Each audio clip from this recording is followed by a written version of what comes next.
announcement, and how much of it do you think was impacted by Israel's failures on the battlefield, as they are now having to give in to this pressure from Iran that Lebanon will be included? What's interesting is that the ceasefire agreement was brokered by the United States and didn't involve Hezbollah. The last time I checked, Lebanon wasn't fighting Israel. Israel was bombing Lebanon, but Lebanon wasn't fighting Israel. There's been zero engagement between the Lebanese army and the Israeli Defense Force, which is invading Lebanese soil. It's sort of shocking that the Lebanese army is missing in action. The people fighting the Israelis are Hezbollah. And is Hezbollah a party? This is the big question. Is Hezbollah a party to this arrangement? What does this mean? A ceasefire between Israel and Lebanon? Does this mean that Israel will be allowed to continue to attack Hezbollah? And what are the obligations of the Lebanese army during this time? Are they going to be called upon to disarm Hezbollah? This is just a typical Trump act of stupidity. It has no relationship with reality. It allows him to put out the stupid tweet that he did today that he's a 10th war that he's stopped. But until, Hezbollah gets what people tend to forget, that Israel is illegally occupying Lebanese territory. Hezbollah is not invading Israel. Hezbollah is defending Lebanon, the mission that should be assumed by the Lebanese military, which, as I said before, is missing in action. So it's a confused situation. I don't think this is the way the United States could negotiate something like this without dealing with Iran directly. And if that's the workaround, if there's a lot of winks and nods and secret understandings, then maybe they'll have a 10-day ceasefire. But if this is, the United States acting unilaterally without coordinating with Hezbollah, directly or indirectly, I don't think the ceasefire is going to hold, because Israel is Israel, and they are illegally occupying a significant portion of Lebanon. Yeah, and as we've seen, when's the last time Israel actually respected a ceasefire and didn't violate it every single day? So it's hard when we get this announcement and we almost kind of have to go, okay, is this even going to hold up? Is this going to be worth the paper it's written on? And as you have that happening, you also have all of this talk about a second round of talks in Islamabad between the US and Iran. And you look at this and you go, okay, well, if there is a ceasefire in Lebanon, then it's a potential that we could see more talks between the U.S. and Iran, because that was one of Iran's key demands. But when you look at what the U.S. is actually doing here, they are moving more troops to the Middle East. They're moving another aircraft carrier. You've even got Russia's Security Council warning that the U.S. could be using this ceasefire to prepare for some kind of a ground invasion. So do you think that it seems as though the U.S. is preparing for more war? Does it seem as though Trump is looking for an off-ramp here? How do you see it? Well, first of all, the numbers of troops that are being deployed to the Middle East are not sufficient to carry out an effective ground operation. If the goal and objective of Central Command is to commit suicide, then I guess they're doing okay. But there's insufficient troops to do anything serious at all.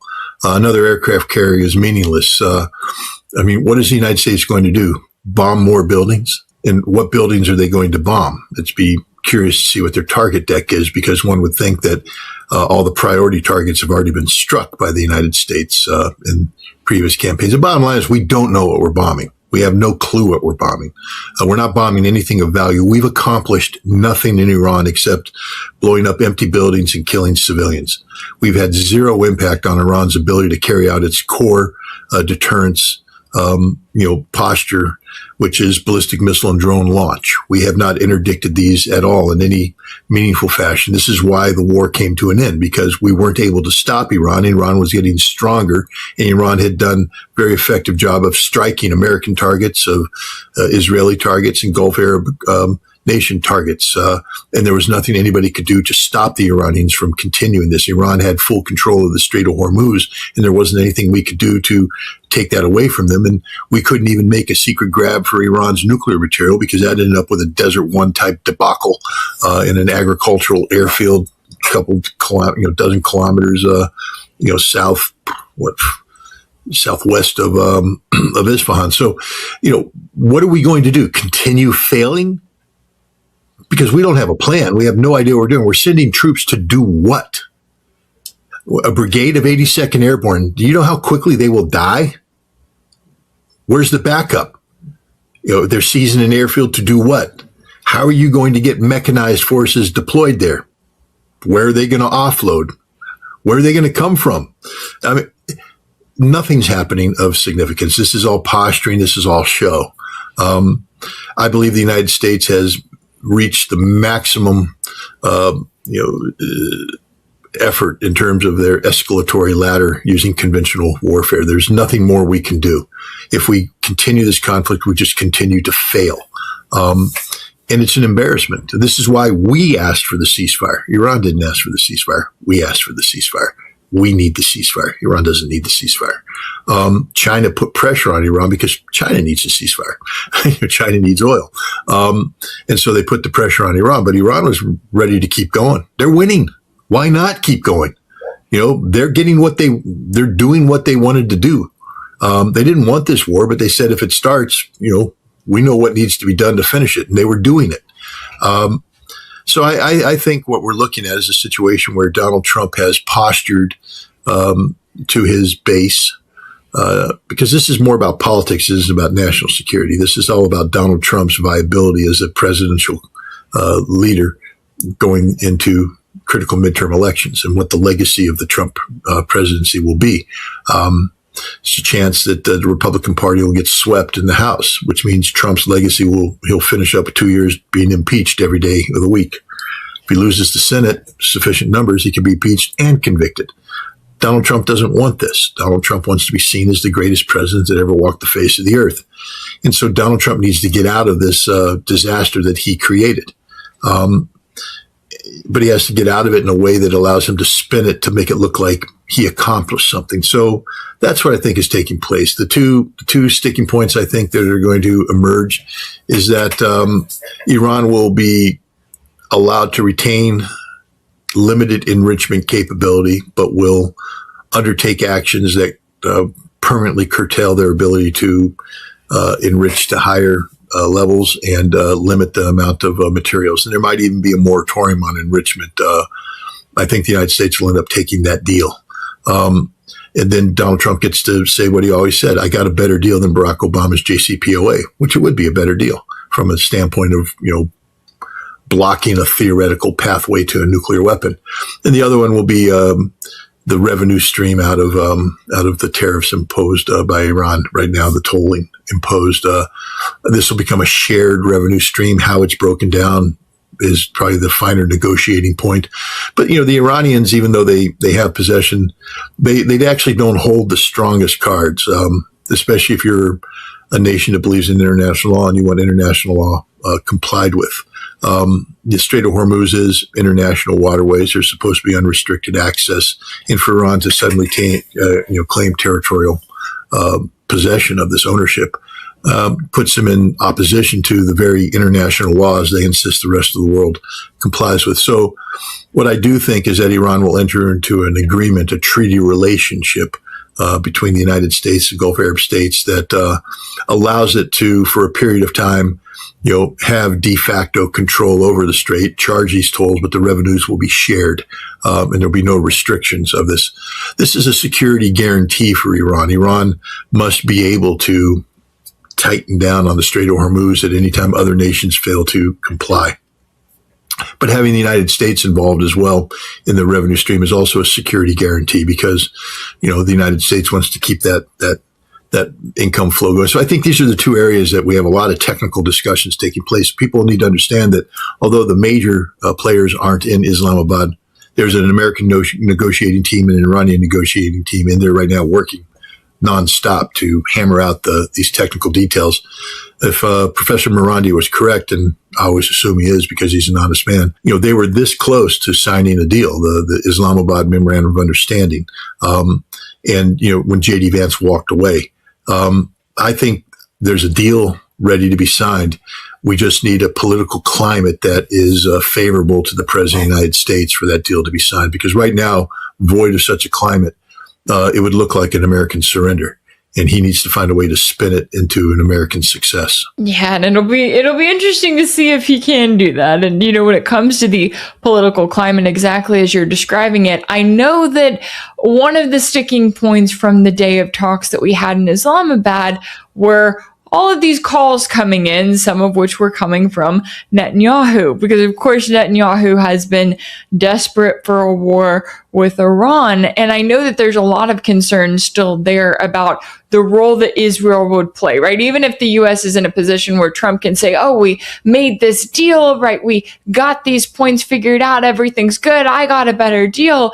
You still have Netanyahu over in his ear. And I know that there is still concern that Israel gets desperate, that they carry out some sort of a nuclear attack, that they escalate this war severely. Where do your concerns stand there, and how do you see the Trump administration and its ability to exert control and say, no, this is how it's going to be, you're going to listen, and this is how we're able to move forward? Well, I've always been concerned about the level of control that Israel enjoys over American national security and foreign policy making, indeed American domestic policy as well. The pro-Israeli lobby has an iron grip on this administration. I can't explain why President Trump has yielded to the extent that he has to this lobby. There's a lot of speculation out there about control and leverage and stuff. I don't know. But what I do know is that he has surrounded himself with people who carry out a pro-Israeli agenda in a very aggressive fashion. But even these pro-Israeli agenda, facilitators were opposed to this war. I mean, Marco Rubio said that regime change was a fantasy. So did the CIA director. We know that General Kane felt that the Israelis were overselling their the ease to which they would be able to overthrow the regime. Most people believe that the Israelis, that this was unrealistic, that this was a war that shouldn't take place. J.D. Vance was dead set against it. But Donald Trump, on February 11th, received a special briefing from Benjamin Netanyahu and the head of the Mossad. And he overrode the concerns of his cabinet and took the nation to war. The question now is, do the Israelis, now that everything the Israelis sold him turns out to be fake news, what kind of leverage do they still have on this guy? Because he has the ability now to tell the Israelis, we gave you your shot. We did everything you asked us to do. And you failed. You promised X, Y, and Z. You didn't get anywhere close to that. And now we're paying the consequences of this. And we need to bring this thing to an end. What do the Israelis have to say about that? Trust us. We know what we're doing. Trust us. We've got an answer. They don't have an answer. And so it comes down to whether or not Israel retains sufficient leverage over this presidency to get him to, continue implementing policies that have been proven to be failures and have no chance of success. Whether he can declare independence is the unanswered question. Logic says that he should declare independence. There's no reason to continue to adhere to this Israeli plan. It failed, and it's not going to succeed. But again, we come down to whether or not the Israelis have, some, foundational leverage over this president in whatever way, shape, and form that may, that they may appear. We don't know. We don't know the answer to that. Yeah, and that's got to be the scary part as you're watching all of this play out. Now, when it comes to kind of where all of this leaves us, right? I know that the U.S. has lost hundreds of millions of dollars in drones, fighter jets, radar equipment. The list goes on and on. We've now got to come in and rebuild all of these military bases in the Middle East. And you look at the U.S. and you go, are you better off? I mean, yeah, you went in, you took out Iran's leader, you gave the country a rally around the flag effect. Now the Iranian people are more united than ever before in standing against you. You gave Iran even more control over the Strait of Hormuz than it would have exercised otherwise. How do you view the position that the U.S. is in? And do you think that the U.S. establishment has learned any lessons from this? Are we going to do anything differently when it comes to future ventures against other countries, namely China? Well, China is the big the big question. I mean, this is an absolute failure in the Middle East. But there's the potential to unravel this because Iran, for the first time in 5 decades, has the potential of having all sanctions lifted from its economy. And therefore, the Iranian leadership will be in a position to deliver on promises made to the Iranian people about, a better life. And that's very attractive for the Iranians. So there's a potential for compromise solutions that get the Iranians where they need to be. But the problem is this war has resonated far beyond simply the Persian Gulf or West Asia. In 2025 November, the Trump administration published their national security strategy document, and it made a big deal about the United States making the Pacific a priority. And we said what we need to do in the Pacific is contain the Chinese, and the way to contain the Chinese is to make sure that we have conventional military overmatch so that the Chinese know they can't win a fight against the United States. Now, that was problematic in 2025 to say that, but today it's insane. They think anything that the United States retains anything. We have, the key to overmatch wasn't just America's military superiority, but the fact that this military superiority, at least what we deemed to be military superiority, was linked to alliance relationships that, gave us the ability to, draw a net around China. Let's look at those relationships now. The tripartite agreement between the United States, Japan, and South Korea. We've stripped all the air defense away from these people that we promised. We brought them together saying North Korea's missiles are a problem. You need us to help you build this air defense, and we need to be ready to take on the North Koreans. And then we strip away all of their air defense, send it to Israel. Economically, we get them in a situation where, Japan, I think it's 93% of their energy needs come from the Middle East. They're not getting fulfilled. So Japan's, going into, energy security meltdown. South Korea, I think it's 40 some odd percent. Again, they're not getting it. So from the South Korean and Japanese perspectives, the United States is an unreliable ally in terms of military defense and is absolutely devastating ally when it comes to energy security and economic security, because the United States abandoned them, set them up for failure, and hasn't done anything to alleviate the needs. So there goes that. Now we can go down further. Got AUKUS, Australia, United Kingdom, U.S. This is the arrangement that emerged after the United States and the Australians conspired to screw France and tell the French they're not selling these submarines. And so the United States stepped in and promised nuclear submarine technology. We can get a whole different story about how that's not doing so well.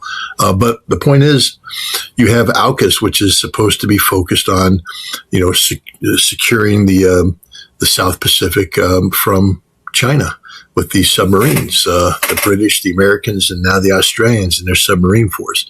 Well, the British are out. They don't trust America to begin with. Starmer's made that clear. They don't trust Trump.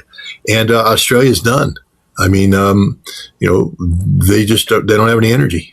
It's a big country, but to get, say, from Darwin to Melbourne, let's say some container ships land in Darwin.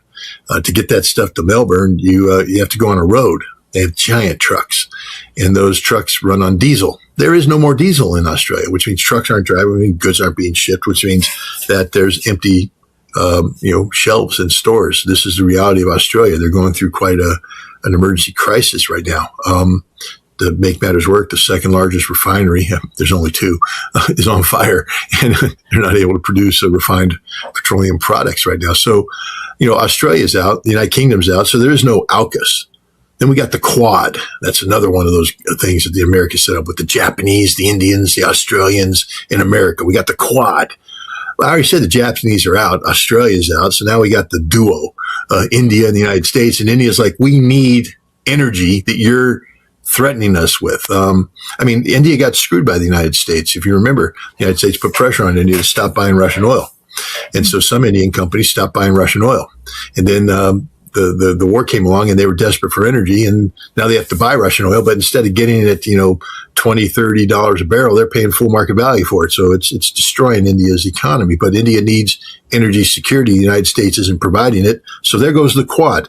The Pacific is our alliance structure in the Pacific is non-existent. Then we can throw in Taiwan, because Taiwan's sort of the center of it all. That's the center of gravity. How do we protect Taiwan's interest? How do we get Taiwan to be independent? How do we use Taiwan as leverage against China? And, Taiwan's in the midst of passing a $40 billion emergency supplemental defense expenditure because they need it to stand up to China. Except the Taiwanese now are going, wait a minute, what? You want us to buy air defense systems that don't work? China's got a whole bunch of missiles, more missiles than Iran, better missiles than Iran, and we don't have air defenses that work because our air defenses are similar to the ones that the Israelis use that don't work. Is this really a good idea to provoke the dragon? We're buying a whole bunch of other equipment, but that sort of predicated on the idea that you're going to be able to come over on your ships and offload and help us out, but you're not going to get anywhere near because the missiles are going to stop you and you're going to run away like you ran away from the Iranians.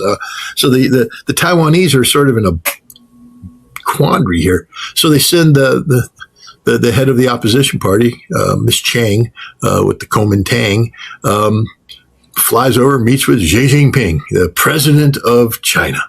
And they have a wonderful conversation. She does a tour, and the whole idea is she's saying we can live together in peace. She's pushing the peace agenda to try and disrupt this $40 billion emergency supplemental.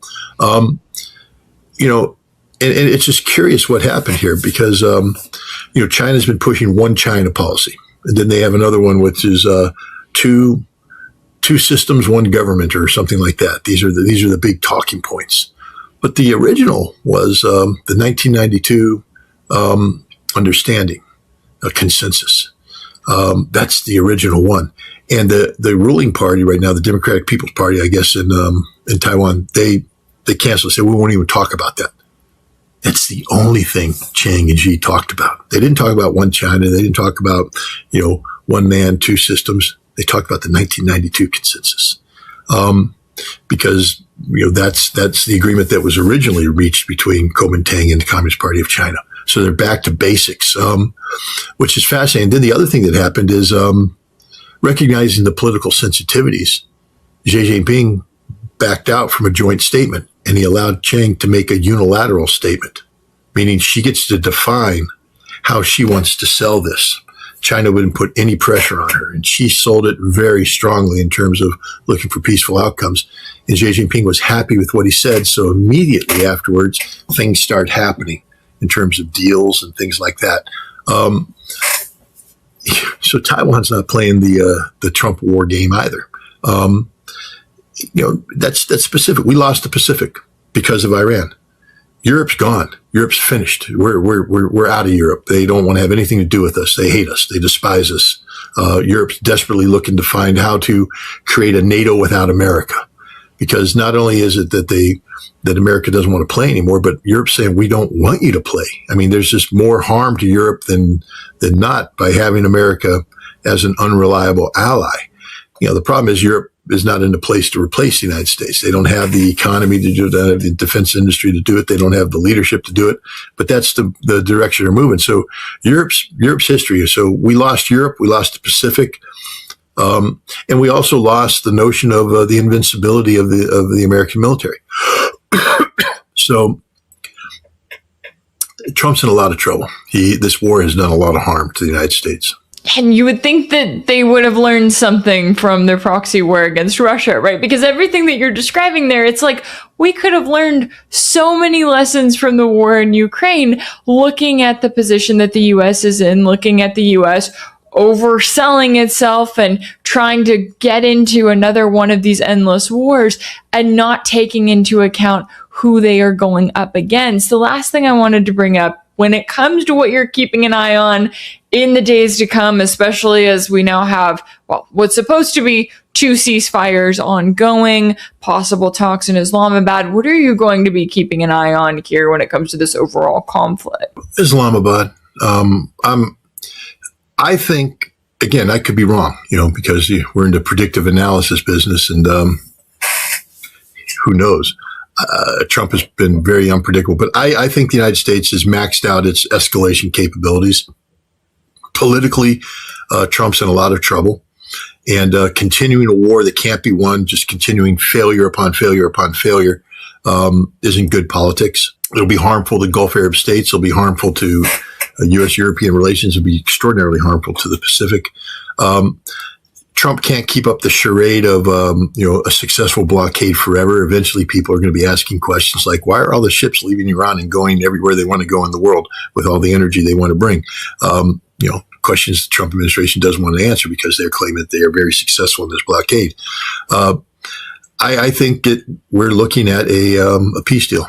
I think the peace deal has been largely hammered out, and I'll be looking at Islamabad. I'll be looking at delegations being prepared to go to Islamabad to do this. This doesn't have to be a long, drawn-out affair with the technical teams and their working.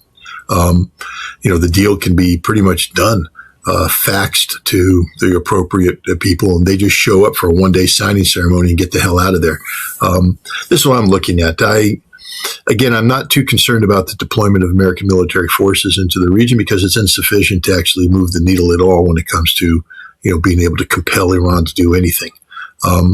I think that the Trump administration knows that it has to get a settlement, and they're just trying to create the political environment that allows them to sell any settlement as a political victory for the president. Yeah, there's a lot at stake here when it comes to where we could be headed, what could come out of this war. And then there's also the question, do they want to move in that pathway? Does Trump want to get what he can get from this, get some sort of a settlement and get out? Or is he going to get stuck in another endless war that he specifically campaigned against? It'll certainly be interesting to see where things head and what comes out of Islamabad if we get another round of talks. I always appreciate you taking the time to join me to break down all of the latest here. Scott Ritter, a former UN weapons inspector and U.S. Marine Corps intelligence officer, thank you so much for your time and insight.